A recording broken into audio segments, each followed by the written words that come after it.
Muy buenos días, amigas y amigos. Señor licenciado José Eduardo Calzada Rovirosa, gobernador del estado de Querétaro. Es el primer evento público que tenemos y es afortunadamente la primera gira bajo su mandato que estoy en el estado de Querétaro, así que aprovecho para desearle en bien de los queretanos y de México el mejor de los éxitos al frente del gobierno de Querétaro. Saludo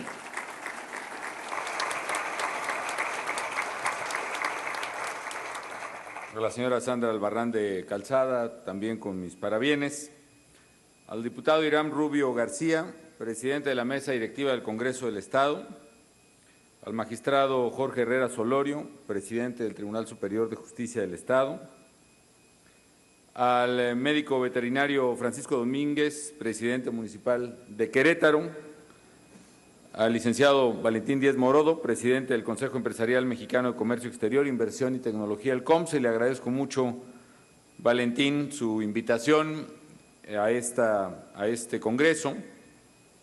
Saludo también y le doy la bienvenida al querido amigo el doctor Enrique Iglesias García, secretario general de la Secretaría General Iberoamericana y buen amigo de México, al ingeniero Armando Paredes Arroyo, presidente del Consejo Coordinador Empresarial, al licenciado Gerardo Gutiérrez Candiani, presidente de la Confederación Patronal de la República Mexicana, Coparmex, a quien también le deseo el mayor de los éxitos al frente de su gestión. Saludo desde luego al licenciado Miguel Marón Mansur, presidente de Canacintra, al general Rafael de Jesús Ballesteros Topete, comandante de la 12ª Región Militar, a los distinguidos integrantes del Presidium, querida Margarita, estimados amigos miembros del COMCE, exportadoras, exportadores, académicos, jóvenes estudiantes, amigas y amigos. El sector exportador ha sido, particularmente en las últimas 3 décadas que han marcado la apertura y la globalidad de la economía, un aliado vital, estratégico, diría yo, en el crecimiento económico y en la generación de empleos. Hay una muy alta correlación entre el crecimiento del sector exportador y el crecimiento en general del país. Y por eso me da mucho gusto reunirme nuevamente con ustedes con motivo de este 16º Congreso de Comercio Exterior. Sé que en este foro, lo he escuchado y me lo ha comentado Valentín Díez Morodo, se han presentado muy valiosas propuestas y muy valiosas ideas al fin de convertir la crisis económica en una oportunidad para fortalecer nuestro comercio internacional. Yo los felicito por trabajar con esa visión de futuro. Y por eso también expreso mi reconocimiento a don Valentín Díez Morodo, presidente del COMCE, por la excelente labor que ha venido desempeñando al frente de este importante organismo. También felicito de manera particular a los ganadores del Premio Nacional de Exportación en todas sus ramas y variantes, porque han demostrado que con su esfuerzo, con su capacidad y con su creatividad, que los bienes y servicios producidos por mexicanos no solo pueden competir, sino ganar en la economía global, que es una meta que debiéramos tener todos en común. Así que muchas felicidades y cuenten con el apoyo del Gobierno federal. Como se ha señalado aquí, México, al igual que el resto del mundo, comenzó a sufrir desde la última parte del año 2008 los efectos de la crisis económica mundial más grave y más severa en décadas que se tenga registro.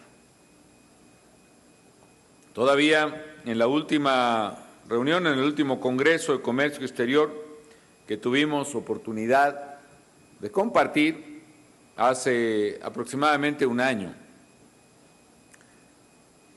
la propia situación de la economía, como bien se ha dicho aquí, no se percibía de la dimensión que finalmente ocurrió. También estaba por esas fechas, por ejemplo, por aprobarse el paquete presupuestal del año 2009 y todavía se preveían, se esperaban por parte del gobierno federal y por parte del sector privado tasas de crecimiento, si bien es cierto, muy modestas, de alrededor del 1 y pico %. De ninguna manera se preveía un escenario en el cual, en el primer semestre de este año, la economía del país hubiese caído más de, o casi 10% de Producto Interno Bruto. Es decir, entre junio de 2008 y junio de 2009, la economía se redujo en 1 de cada 10 partes. De ese tamaño es la magnitud del reto que afectó al país. Y si bien es cierto que todas las economías del mundo en mayor o menor medida sufrieron ese impacto, lo que era evidente es que si el mayor golpe se registraba en la todavía economía más grande del mundo, Estados Unidos, el mayor golpe también se registraría en las economías que son altamente dependientes de esa economía. Y señaladamente México, porque no hay, amigas y amigos, ninguna otra economía en el mundo que dependa en más del 80% de su comercio exterior con los Estados Unidos. Es por esa razón que la economía mexicana ha sufrido, desde luego, una afectación medular en su comportamiento este año. Y lo ha sufrido el comercio exterior, especialmente porque precisamente es el sector exportador altamente dependiente de una economía que prácticamente se infartó en los últimos 12 meses, la más grande del mundo. Y específicamente el tipo de crisis económica en el sector real que se registró fue primero en el sector financiero y luego en el sector real. Fue específicamente en los sectores vinculados a manufacturas y particularmente uno que es muy importante para México, que es el sector automotriz. En los primeros meses del año, por ejemplo, las exportaciones automotrices de México cayeron más del 40%, lo cual reflejó la magnitud del impacto que tuvo que enfrentar nuestra economía. Ante esas circunstancias inéditas, insisto, el gobierno federal y el Congreso, y aprovecho también para saludar a legisladoras y a legisladores queretanos aquí presentes, actuamos conforme al ya citado acuerdo para proteger el empleo y el ingreso de las familias mexicanas y se pusieron en marcha una serie de medidas contracíclicas para mitigar el impacto del empleo y el ingreso de los mexicanos. Sabíamos que no podíamos nada hacer frente a la ocurrencia de la crisis económica mundial, que abrumadoramente estaba fuera del alcance del país, pero donde sí podíamos incidir era en mitigar, en atenuar el impacto en el empleo de miles, de millones, hay que decirlo, de mexicanas y de mexicanos. Y así actuamos. Y a pesar de que teníamos la mayor crisis económica que se tenga registro, pudimos también mitigar diversas variables que impactan al bienestar de los mexicanos. Por ejemplo, comparemos los efectos de dos crisis distintas en magnitud y en consecuencias. En 1995, la crisis fue menor. Solo hubo un trimestre donde la economía cayó más del 9%. En este año tuvimos 2 trimestres que consecutivamente lo registraron. Pero en el 95, el número de empleados en el Seguro Social que perdieron su trabajo fue arriba del 11% de los trabajadores mexicanos. En 2009, siendo una crisis significativamente más severa, solo el 1.6% de los empleados registrados en el Seguro Social observaron variación. ¿Y qué decir además de lo ocurrido en otros sectores del bienestar de familias y empresas. Dada la abrupta devaluación del cúmulo de deudas asociadas precisamente a elementos enormemente rígidos, a monedas extranjeras, a tasas de interés que llegaron arriba del 100% en aquel año. Miles y miles de familias perdieron sus casas porque fueron incapaces de pagar sus hipotecas, porque quebró el sistema bancario mexicano. Y también miles y miles de empresas tuvieron que cerrar, incapaces de hacer frente a sus compromisos de pago. Se calcula que la pérdida en el ingreso disponible de las familias en la crisis del 95 fue cercana al 40%. La pérdida del ingreso disponible de las familias mexicanas en 2009, con todo y que la crisis fue mucho más severa, ha sido menor al 5% y básicamente por impactos registrados en inflación.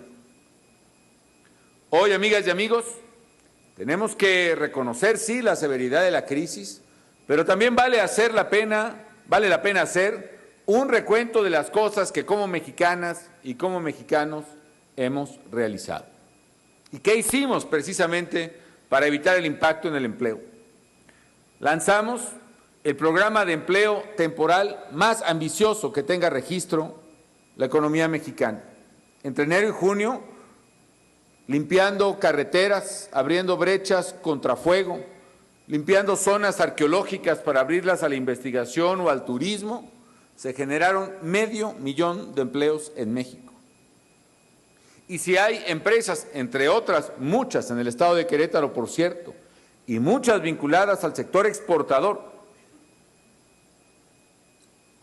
que registraban una caída súbita de sus ventas al exterior, en lugar de verse obligadas a despedir a sus empleados, el gobierno federal estimuló los acuerdos con los sindicatos a través de paros técnicos y aportó una cantidad al salario de esos trabajadores, con tal de que en lugar de que fuesen despedidos, pudieran recibir un ingreso menor, sí, pero a final de cuentas mucho mejor que verse en la necesidad de estar perdiendo su trabajo. Y a través de este programa protegimos 460,000 empleos en el país, en el sector manufacturero nada más. Y también a través de una política también sin precedentes, por lo menos las cifras son claras en ello, de economía, de la Subsecretaría de Pymes, de Nacional Financiera y la Banca de Desarrollo, de septiembre de 2008 a septiembre de 2009, se otorgaron casi 100,000 créditos, 100,000 créditos a pequeñas y medianas empresas, con lo cual también se protegió, así sea indirectamente, el empleo de casi 1,5 millones de familias en el país. Estamos hablando, amigas y amigos, de esfuerzos verdaderamente importantes ante una crisis de la magnitud que vivió el país. Hoy puedo decirles, amigas y amigos, que evidentemente ha sido un año muy difícil para todos, pero que también el esfuerzo, no solo por no dejarse vencer, sino por salir adelante, finalmente comienza a registrar algunos frutos. La economía, aunque todavía no puede cantarse victoria en ese aspecto, sí presenta signos alentadores de recuperación. Por ejemplo, en el empleo mismo. Yo puedo decirles, por ejemplo, que en las últimas 3 quincenas, es decir, las 2 de agosto y las 2 de septiembre y la 1 de octubre, en el Seguro Social, el número de empleos que se generaron, y ustedes saben lo que cuesta registrar un empleo en el Seguro Social, hay que pagar la cuota, hay que registrar, hay que hacer el trámite. En México crecieron 120,000 los empleos formales en el país, en las últimas 3 quincenas. Y con octubre llevamos 4 meses consecutivos en los cuales se ha generado empleo formal en el país, en el Seguro Social. Y debo decirles además que es empleo formal neto, es decir, ya incluso descontando las bajas registradas en el Seguro Social, el factor adicional ha sido muy alentador. ¿Cómo está el sector exportador del país? También hay que decirlo que el sector exportador, en lo que el gobierno observa de las cuentas nacionales, también está recuperando dinamismo. Por ejemplo, las exportaciones crecieron tan solo en el mes de agosto. No me refiero contra agosto del año pasado. Agosto contra julio nada más crecieron 2,5%. Es decir, tasas que anualizadas rebasan el 20%. En particular, las manufacturas aumentaron ese mes 5,8% la exportación y la rama agropecuaria 2,7%. Las cifras preliminares de septiembre muestran que esta tendencia se ha mantenido al mostrar un crecimiento mensual del 4,4%. También hay que decir, amigas y amigos, que la competitividad del país, ese valor en el cual coincidimos plenamente que debemos buscar y proteger, también, a pesar de la crisis, ha permitido un reacomodo de los factores de la producción a escala global en el mundo, del cual México puede y debe obtener una ventaja. Factores muy diversos, algunos imputables a la economía intrínsecamente, otros a las circunstancias que vivimos. ¿Qué factores, por ejemplo?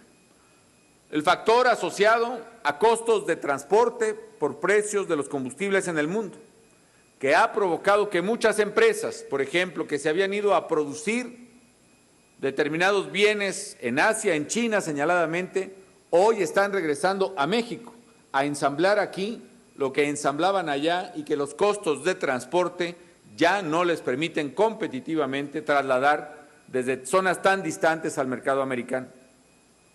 Costos de producción asociados a energéticos, porque efectivamente hemos escuchado la insistente exigencia del sector empresarial para generar esquemas de compra de electricidad y combustible de largo plazo y también a costos más competitivos.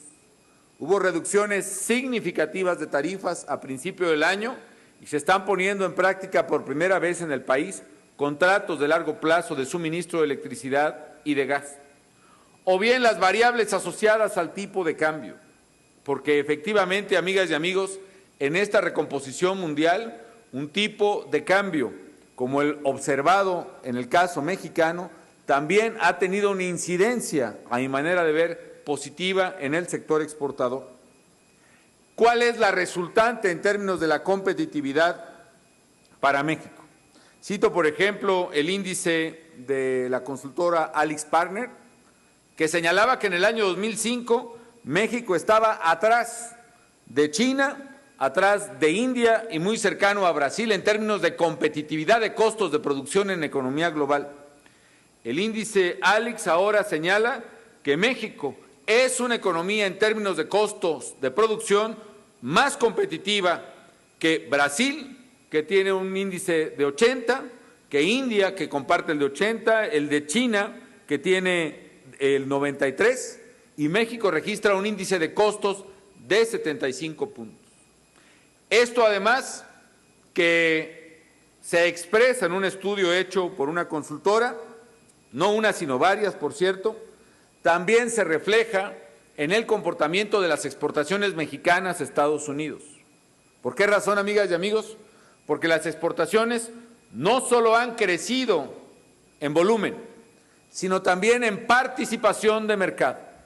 Yo recuerdo cómo, con preocupación, antes de que yo fuese presidente de la República, veíamos con los representantes empresariales del país cómo la participación de mercado de productos mexicanos en Estados Unidos venía a la baja año tras año, cómo éramos alcanzados y rebasados por otras economías. Puedo decirles que por primera vez en mucho tiempo la participación, el pedazo de pie, digamos, de pastel, de las exportaciones mexicanas en Estados Unidos están creciendo y está creciendo sostenidamente.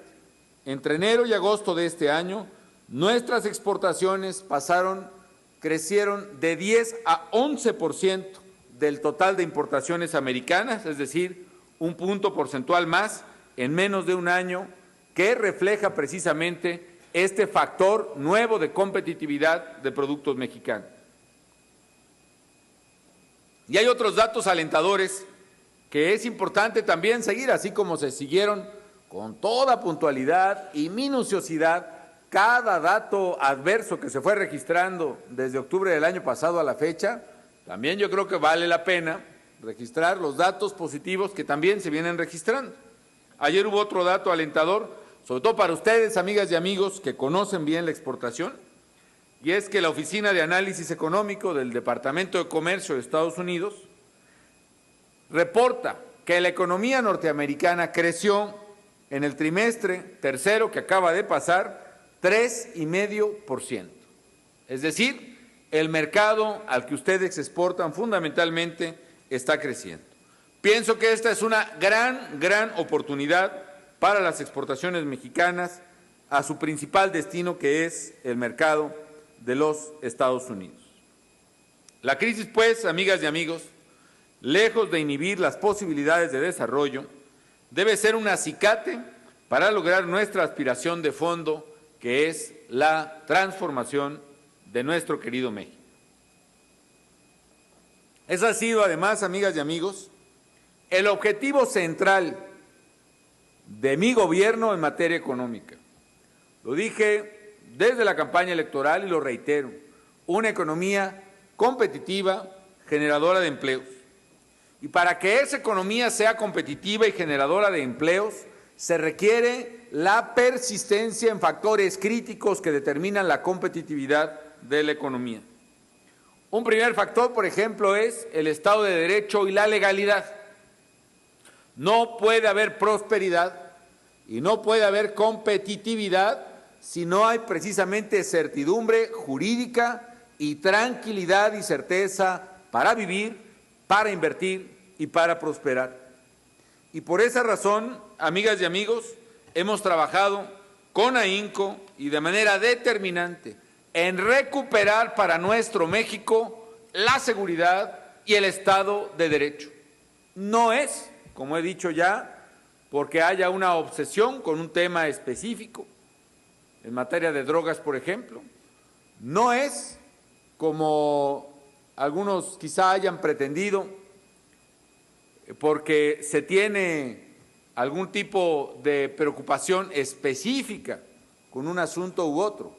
Es porque el objetivo central es recuperar la legalidad para el país. Que en nuestro querido México, todo el mundo pueda vivir tranquilo y trabajar tranquilo, y no hay otro valor que pueda aportar el gobierno más importante que ese. Y en ese esfuerzo tenemos que redoblar el afán de todos. En segundo lugar, vinculado con el valor de Estado de Derecho, está precisamente el combatir algo que afecta notablemente a los productores nacionales y en el comercio exterior. Una preocupación central es luchar contra la competencia desleal, que representa la piratería y el contrabando. Y por eso también estamos enfrentando con decisión, con determinación, la introducción y el tráfico ilegal de mercancías en el país. En estos 3 años, por ejemplo, se dice fácil, la Procuraduría General de la República ha decomisado más de 430 millones de piezas de material apócrifo. Esto equivale, amigas y amigos, a haber decomisado 3 millones de piezas de piratería cada semana durante 3 años. 3 millones de piezas. Hemos asegurado además también y desmantelado 800 laboratorios o fábricas dedicadas a la producción de mercancía pirata en el país. También estamos combatiendo a fondo la corrupción en las aduanas de México. Entre otras acciones, estamos instrumentando esquemas rigurosos de reclutamiento y selección de personal, exámenes de control de confianza riguroso a cada funcionario, medidas para reforzar la seguridad de las instalaciones y la seguridad de los nuevos jóvenes aduaneros que estamos entrando. Hemos incluso tomado estratégicamente control, incluso mediante la fuerza pública de las aduanas del país, en operativos sorpresivos, para exigir precisamente que pare la corrupción, el contrabando y la piratería fomentada desde las oficinas aduanales del gobierno federal. Y aquí yo quiero invitarlos a todas y a todos ustedes, a través de sus representantes empresariales, a que nos sumemos y a que participen activamente en supervisar, en exigir, en constatar y hacerlo sin descanso, como lo estamos haciendo nosotros, hasta que logremos que las aduanas de México sean modelo de transparencia y de eficiencia que respete los derechos de quienes fabrican y producen legalmente en el país. En tercer lugar,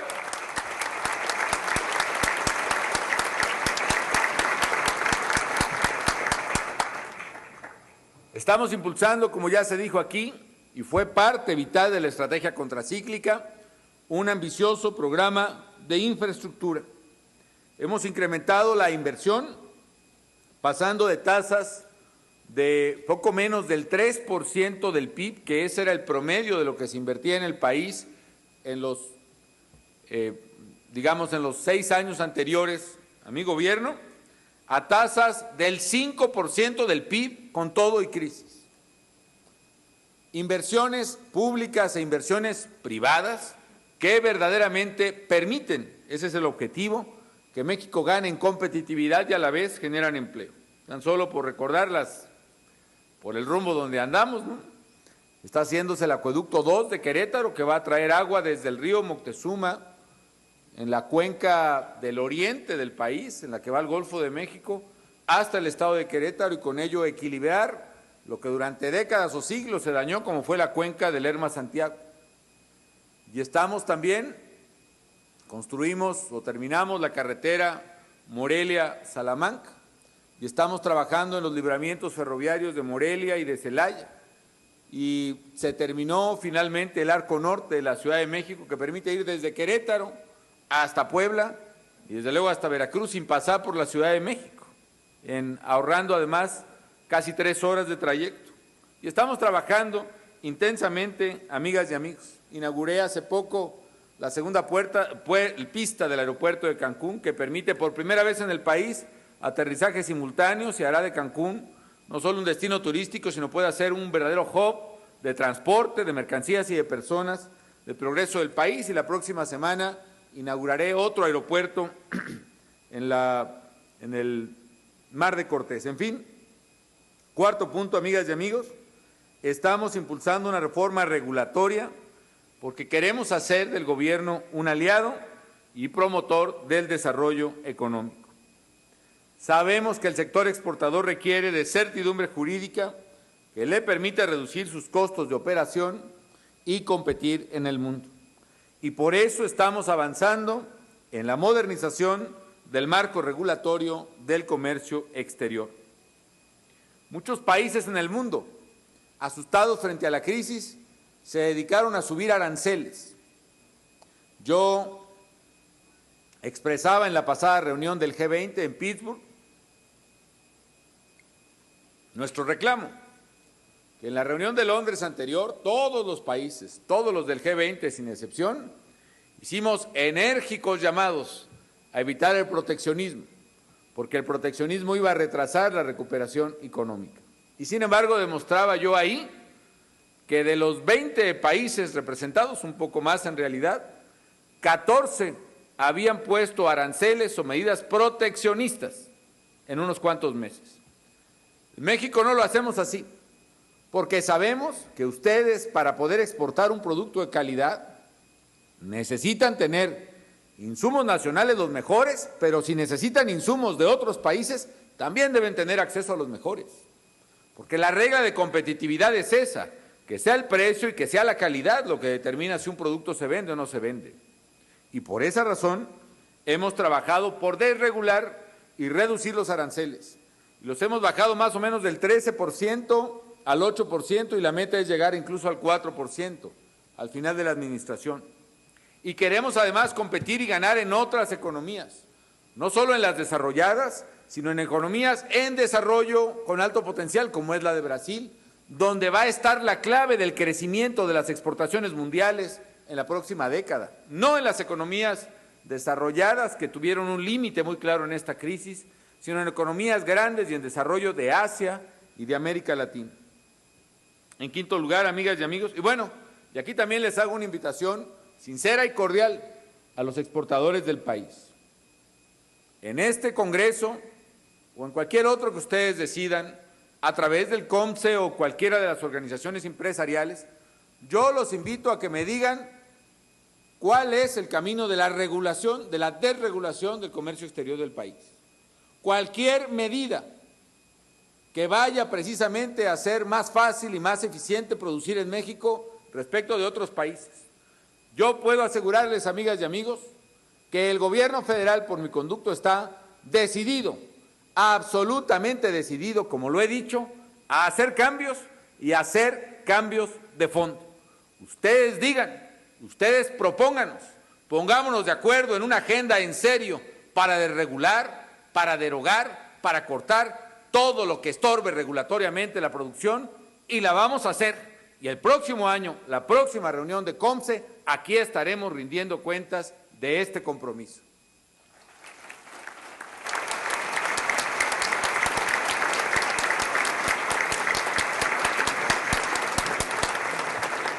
En quinto lugar, amigas y amigos, también dije que había que transformar de raíz las empresas públicas que arrastran ineficiencia y costos a los mexicanos. Y específicamente me referí el 2 de septiembre al sector energético. Me comprometí a eliminar privilegios, terminar con prácticas de opacidad y corrupción y orientar su desempeño al servicio público. Y no ha sido fácil, no ha sido fácil que decisiones clave para la competitividad del país se han pospuesto, no un año y no un sexenio, sino varios sexenios, porque implican enorme complejidad y dificultad. Sin embargo, hemos estado bien conscientes, amigas y amigos, que las circunstancias del país nos exigen a todos decisión y determinación, y que si el gobierno, dadas estas restricciones severas e inéditas en las finanzas públicas, estaba planteándole un esfuerzo extraordinario a los mexicanos, tenía que ser el primero en mostrar precisamente determinación. Y por esa razón y con ese espíritu, propuse al Congreso de la Unión cerrar 3 secretarías de Estado y además decidimos y operamos la extinción de Luz y Fuerza del Centro. Una medida que nos permitirá ahorrar no solo crecientes subsidios, sino también estimular la competitividad, el crecimiento de la economía y la generación de empleos. Les doy un solo dato. Tan solo con las peticiones hechas de empresas que se querían establecer en el centro del país, en la zona de Luz y Fuerza, con contrato hecho, con anticipo pagado, porque además había que anticipar el pago de las obras, con esas empresas que habían solicitado servicio y no se les dio durante muchos años, se hubieran generado en esa zona por lo menos, porque son cálculos verdaderamente conservadores, 100,000 empleos del sector industrial y comercial del país. 100,000 empleos que no se generaron ni muchos más por un cuello de botella que estaba bloqueando la competitividad de la economía. Amigas y amigos, para avanzar con más rapidez y para hacer de México una nación más competitiva, la nación que México está llamada a ser, todos tenemos algo o mucho que aportar. Un elemento clave es precisamente mejorar las condiciones de vida de los mexicanos que menos tienen y brindarles más oportunidades para que puedan salir adelante. Si hay un saldo verdaderamente preocupante de estas crisis gemelas que afectaron al mundo en 2007 7, 8 y 9. Primero, la crisis alimentaria, que duplicó o incluso triplicó los precios de alimentos en todo el mundo. Y luego la crisis económica es el aumento de la pobreza en el mundo y también en México. Precisamente por ello, a pesar de la adversidad económica, debemos todos mantener el empeño de justicia elemental de reducir cuanto antes estos niveles de marginación y de pobreza que representan en sí misma una terrible injusticia y también un riesgo para la propia vida del país.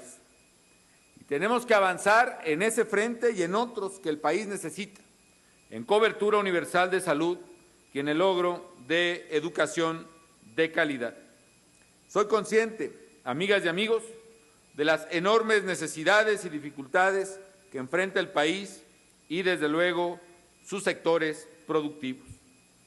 Quiero además reiterar que en el esfuerzo de modernización y de transformación del país, particularmente en un escenario donde la crisis ha generado, por una parte, la peor caída en los ingresos de la sociedad, sí, y también del gobierno, y por otra, la caída en la producción de petróleo del país, tal como lo habíamos anticipado y muchos no nos creyeron.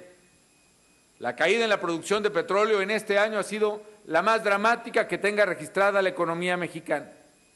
Tan solo del año pasado a este se dejaron de producir 215,000 barriles de petróleo diario en México y sigue cayendo la producción. Hagan ustedes la cuenta al precio del petróleo que tiene hoy en día, entre 60 o 70 dólares, para darnos una idea de la dimensión del daño de ingresos públicos estructural que tenemos que corregir. Tenemos que corregir, amigas y amigos, porque si perdemos el equilibrio macroeconómico del país, si perdemos la estabilidad de las finanzas públicas, todos vamos a perder. Perderá el gobierno, perderán las empresas, perderán los mexicanos, los que tienen mucho y los que no tienen nada. Tenemos que hacer un esfuerzo por enfrentar esta y otras adversidades, como lo hemos hecho en el pasado, lo estamos haciendo en el presente y exitosamente también lo haremos en el futuro. En ese esfuerzo, amigas y amigos, hay que reconocer efectivamente a quienes cumplen con el país. Y ahí mi reconocimiento es a las empresas y a los contribuyentes que pagan con mucho esfuerzo sus impuestos, a los médicos, a los empleados que les retienen las empresas y que enteran esos impuestos, a los profesionistas, a las pequeñas y medianas empresas que con enorme sacrificio buscan un contador amigo que les ayude precisamente a hacer sus declaraciones, a quienes van puntualmente y hacen mes a mes sus provisionales, a todos los mexicanos y las mexicanas que cumplen con el país, empresas o contribuyentes, que son la abrumadora mayoría, mi reconocimiento a nombre de los mexicanos.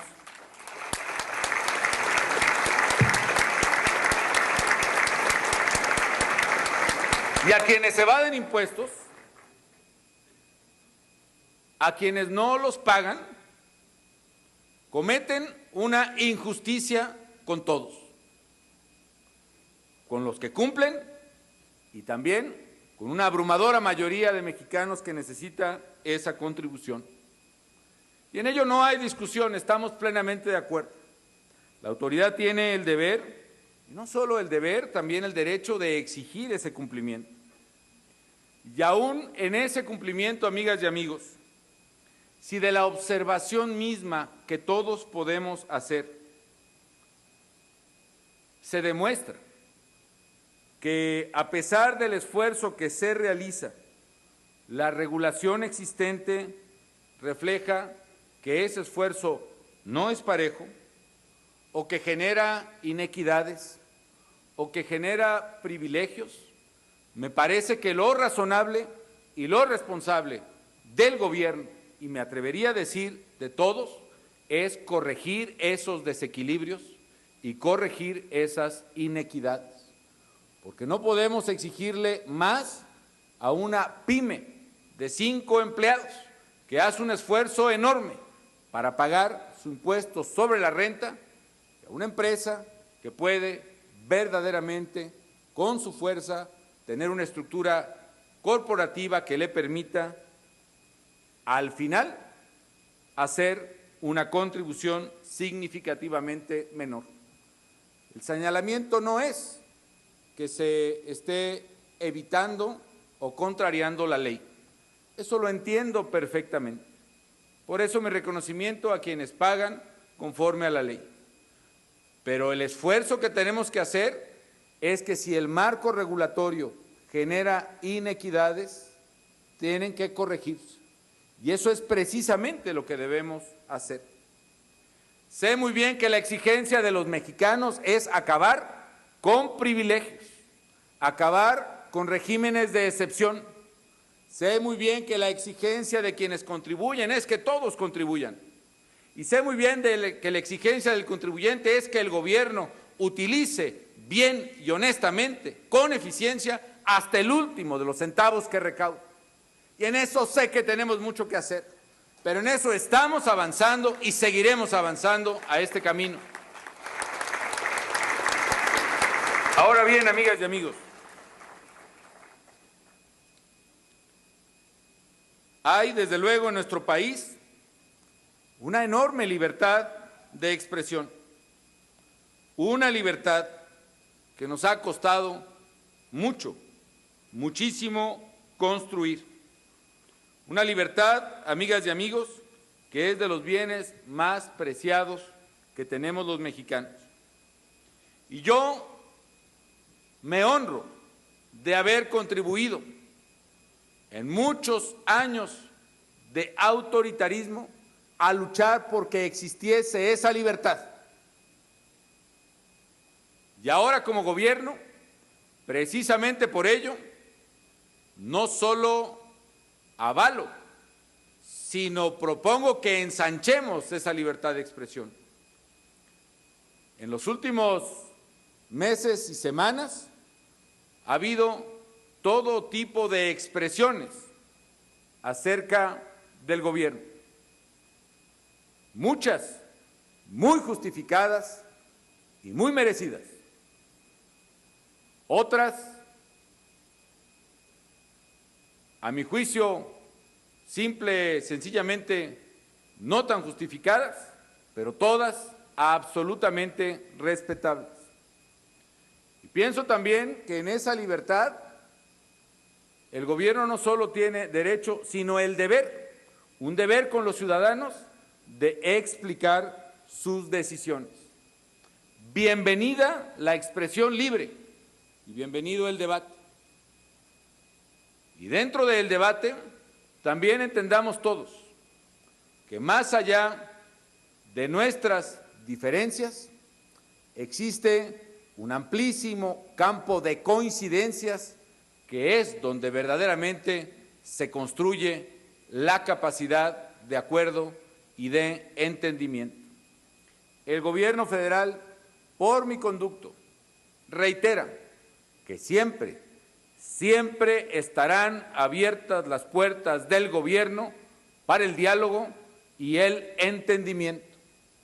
Mi convocatoria es a que las diferencias naturales y yo diría deseables que haya en una sociedad democrática se puedan ventilar y dirimir con responsabilidad, que se puedan verdaderamente resolver por la vía del diálogo y el acuerdo, que se puedan verdaderamente expresar con la libertad de la cual nos preciamos los mexicanos.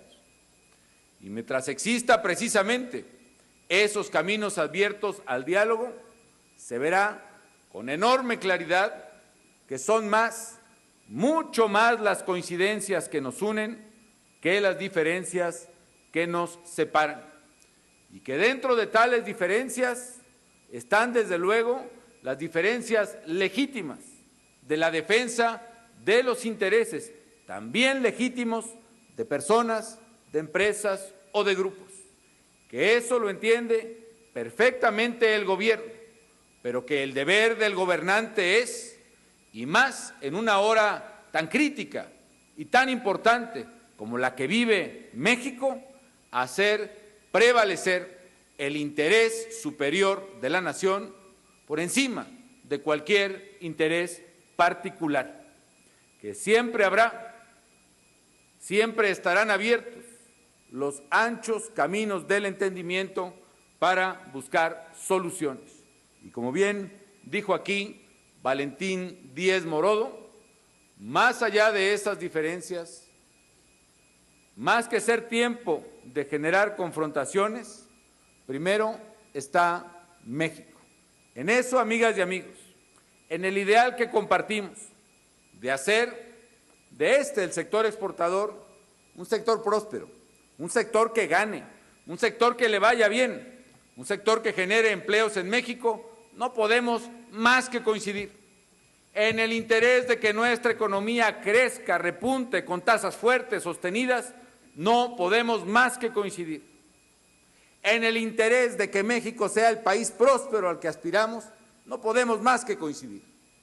Busquemos, pues, esas coincidencias, conscientes de la gravedad de la hora que vive México y de la importancia de resolver de fondo los problemas que lo han debilitado, no años, sino décadas.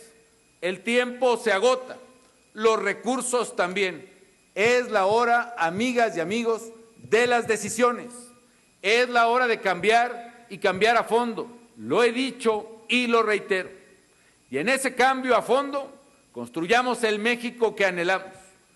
No será fácil porque implicará, como también he dicho, que cada quien ponga su parte.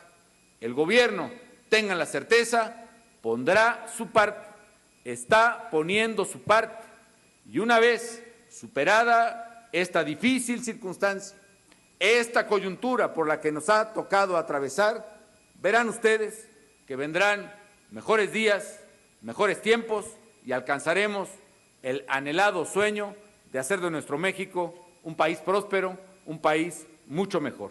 Enhorabuena por este Congreso y los invito a trabajar juntos por mejorar el sector exportador del país. Muchas gracias.